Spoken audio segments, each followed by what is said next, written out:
Will everyone please join me in gospel as I read the word of our founder, chief.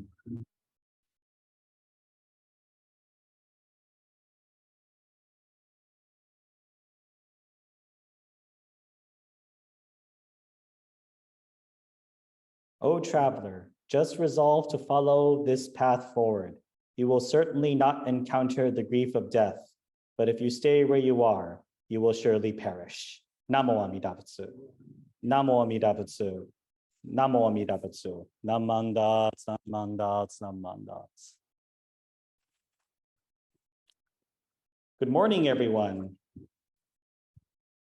That was nice and energetic. Thank you. Maybe it's the weather. The weather is getting warmer. The sun is coming out a lot more. The days are lasting longer. And of course, it is 4th of July weekend. I'm actually pleasantly surprised that many of you are here because just watching the news, I could see that many people in the state of Washington are gathering to the four corners of the country or even out abroad for this 4th of July weekend. Unfortunately, that does mean that there were some travel snags at places like SeaTac and probably going to be crowded freeways. Everyone is going somewhere. But I am certainly glad you all took time out of your precious vacation weekend or 4th of July weekend to come to temple to listen to the Dharma. So for that, I am filled with a deep sense of joy. So the parable I quoted today, or the passage I quoted, comes from a parable of the two white rivers. And for those of you who are interested in that parable, all you need to do is, let's see, you're facing me, so that would be to your right. Look to your right, and you will see a picture of the famous parable of the white path between the river of fire and the river of water. This parable comes from Master Shan Dao, who was one of our 7 masters of Jodo Shinchu, or the Pure Land Way. And he talks about sort of an impossible situation, seemingly like an impossible situation. And that story tells of a traveler who comes to this bank or this river, right? Except there are 2 rivers. There's on one side, there's this river of water, and on the other side, there's this river of fire. And now the scary part is he looks behind him, and there are all these various beasts like lions and tigers and bears, oh my, and bandits chasing after him. And so he realizes, well, I can't stay in this spot. I have to cross this river somehow, right? I have to cross this river. I can't stay in this spot because if I stay in this spot, the various beasts or the burglars will destroy me, But gosh, this river of fire and river of water is so scary. What am I going to do? Now, in between that river of fire and river of water, there is this tiny white path, this really tiny white path. And, there's got the water probably splashing over it, the flames engulfing on the other side. So, this traveler probably doesn't want to cross this river. But then he hears a voice calling out to him saying, "O traveler, just resolve to follow this path forward. You will certainly not encounter the grief of death, but if you stay where you are, you will surely perish." But then further, that is Shakyamuni Buddha. That person who initially calls him is Shakyamuni Buddha. Okay, so you'll notice on the river of water there is Shakyamuni Buddha, and Shakyamuni Buddha. We all sometimes need a little push, right? We all sometimes need a little push. And to get out of our sense of sometimes our comfort zone or our safety. And that is what Shakyamuni Buddha was for in our lives.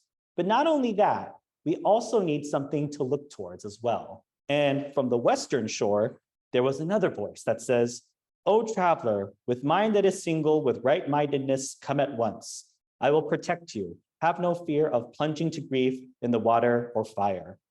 So this is Amida Buddha calling from the West.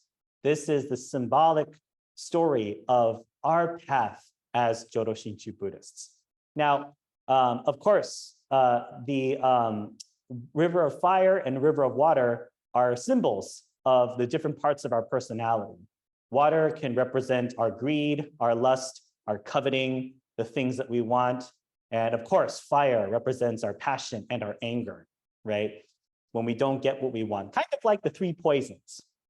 And we traverse through life with these two rivers of water and fire, constantly splashing us or burning us for that matter.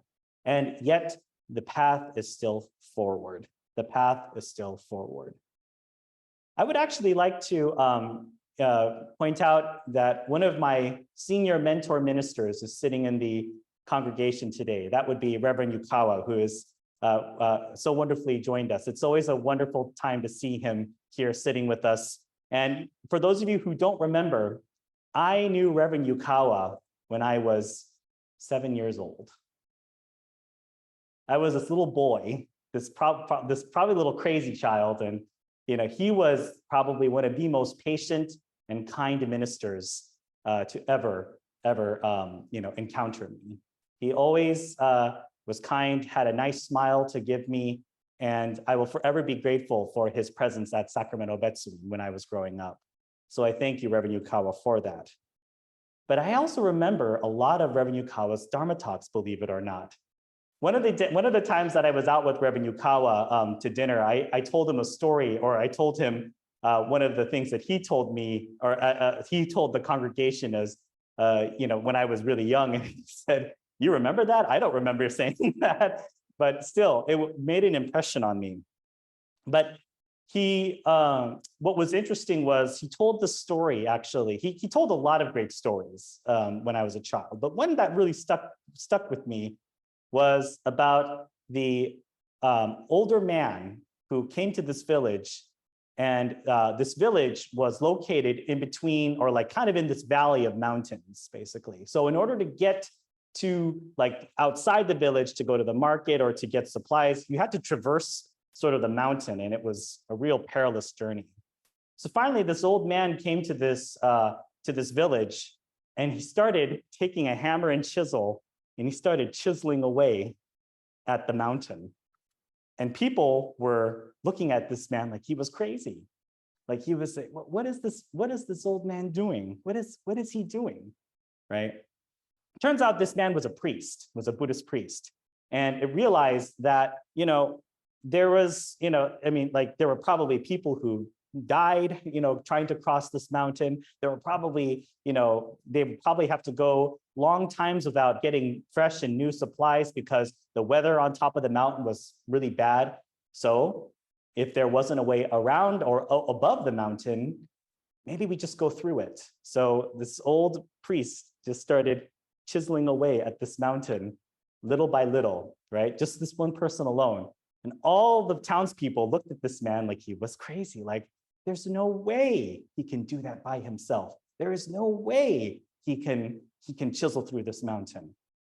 But finally, he just kept at it. The man just kept going. So finally, some of the villagers started realizing, well, maybe if we actually grab our own hammer and chisels, we could help him, and maybe it'll get done faster. So they started, they started having the hammer and chisels and started drilling through the mountain, right? And, it was, the progress was definitely being done, but the people were starting to get tired. So they would go into these bouts of helping him, but then quitting, helping him, and then quitting, helping him, and then quitting. But this one man, or this one priest alone just kept chiseling away at the mountain no matter what. But then finally, one interesting thing was that a samurai came to this village. And the samurai looked down at the priest, right? And he actually called to the village and he says, "I'm looking for this man." And I'm sorry, Reverend Yukawa, I actually can't remember the name of this man, but he said the name of the priest. And they said, "Yeah, he's here. What do you want him for?" And the samurai said, "I'm here to kill him." and the villagers were just aghast. They're like, "Why would you do that to this priest?" And he said, "Because he killed my father." Right? So anyways, this was a really, really troublesome time for the villagers. So they called out to the priest and they asked him, "Please, can you come out?" And he did. He came out kind of tired looking, but probably covered in some dust. And they asked him, "This samurai here claims that you killed his father. Is this true?" And the priest said, "Yes, Before I was a priest, I was a warrior as well, and I killed a man in a duel. And I beg your forgiveness for killing your father. The samurai, of course, being a proud person, said, never, right? You will fight me to a duel to the death. But the priest said to the samurai, okay, he goes, I'll tell you what, I will allow you to take your revenge, right? I will let you take your revenge for your father. But first, please, I will let you do this, but please allow me to finish chiseling through this mountain so the townspeople can get through safely. And the samurai thought it over, and he really wanted to get this guy, but being a man of honor, he said, very well, I will patiently wait for you to finish chiseling this mountain, get through the tunnel, and once this tunnel is complete, then you will die. So the priest bows to the samurai and says, thank you for allowing me this courtesy. And once again goes back into his, into the tunnel and begins chiseling away at the mountain again. The villagers really grew to love this priest. They, they admired his devotion. And so they started trying to come up with these schemes, right? They started trying to come up with these, like, hey, sensei, if you never finish the tunnel, right, technically he can't kill you because he made a promise that until the tunnel is done, he will wait, right? So if you don't finish now, then you can live. But the priest was not dissuaded, and he says, no, I made a commitment to finish chiseling away at this mountain, and I'm going to do it. I'm going to go all the way through. They implored him. They went to the samurai and they begged him, please, please, don't kill this. Whatever this man was before, he's not the same. He is a priest now. He is so good. Please don't kill him. But the samurai would not hear it. Well, after a while, the samurai was starting to get tired of waiting. So he got up and he kind of drew his sword and he went in there and he says, okay, I'm getting tired of waiting. It's time to do this. But the priest shook his head and he said, you promised me that until this tunnel was done, that you would let me live to finish. And I trust that you're a man of your word. So the samurai, being, again, proud, but a little impatient, kind of complained a little bit, but then he says, all right, I'll let you finish.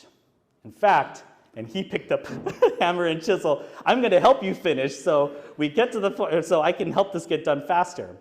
Now, the villagers were a little bit wary of this because they thought, well, if we help this get done faster, that means he's going to die faster. But he's almost actually at the end of this tunnel. He's almost through. So finally, the villagers once again picked up their hammer and chisels and started chiseling away at the mountain. They chiseled and chiseled and chiseled, and finally, what happened? They saw daylight from the other side. So then they made this nice big opening to the tunnel, and the tunnel was cleared. Now the villagers at first rejoiced. They were so happy because now there was this clear path through the mountain where they could barrel through and get supplies and easily come back without having to worry about crossing the big mountain. But then as soon as they celebrated, they stopped because they turned towards the samurai and they said, oh no, well now that we're done, he's going to kill him. And the priest turned to the samurai and he put his hands together and he said, a promise is a promise. You have allowed me to finish chiseling this tunnel and to chiseling this tunnel, and I am ready to receive your vengeance. But then the samurai put away his sword and he said, you have brought more life to this village. You have brought happiness. You have brought peace. You have made this community stronger. I have seen now that you are a noble man. You are an honorable man. I cannot bring myself to kill you. And in fact, the samurai gave up his sword and became the monk's disciple. This is a story, I think, that pairs well with the parable of the water and fire. We sometimes come to very, very hard situations, Sometimes even our faith in Buddhism can be tested, right? This man's only promise by finishing this tunnel was death, or was a sword of vengeance. And yet he kept plowing through. He experienced greed, he experienced, the desire for revenge, he experienced the wrath of it as well from the threats of the samurai, and yet he still kept chiseling through. As it is in life, we sometimes come across really hard situations. We have to make tough decisions from time to time. We have to think very clearly about how we're going to proceed in life. We sometimes have to make decisions that we know will upset people. But if we don't do anything, we know we'll upset people as well. Or if we do the opposite thing, other people will get upset. Either way, we still traverse forward through life. But one of the great things about our story in Jodo Shinshu is that there are two voices continuously guiding us. One was that of Shakyamuni Buddha, who we have, thankfully, the sutras to read upon when we are lost or when we need guidance. The other is the call of Amida Buddha, and that is Namo Amida Butsu, to realize that even at the end of this life, there is still peace and tranquility in the Pure Land. We continue to go forward through this life, and through the years of COVID, pandemic, political unrest, things of that nature, we have experienced many hardships. Many people have experienced hardships. In fact, I would go as far as to say everybody has experienced hardships during this time. And not even when there's a pandemic, there are other times where we experience hardships as well. Yet we still, as Buddhists, continue to travel forward the path of the Dharma and continue to be drawn forward with Amida's calling of Namo Amida Butsu. Please join me in Gassho. O traveler, just resolve to follow this path forward. You will certainly not encounter the grief of death, but if you stay where you are, you will surely die. Namo Amida Butsu. Namo Amida Butsu. Namo Amida Butsu. Namandats, namandats, namandats. And once again, if you enjoyed that story, please thank Reverend Yukawa, as he was the one who originally told it to me. Thank you, Sensei.